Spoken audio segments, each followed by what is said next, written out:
Babaeng nakasakay sa scooter naging bola ng apoy. Sa isang kisap mata, ang babaeng ito na nakasakay sa isang scooter ay biglang napaligiran ng apoy. Natamaan ng scooter mula sa likod ng isang truck.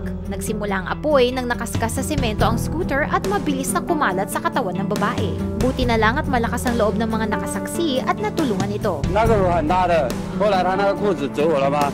裤子走火了，他这边拔不出来那个裤子，我们两个把他裤子拔出来。 我当时没有看到救人吗？是不是？ Nadala ang babae sa ospital at nanatiling nasa matatag na kondisyon.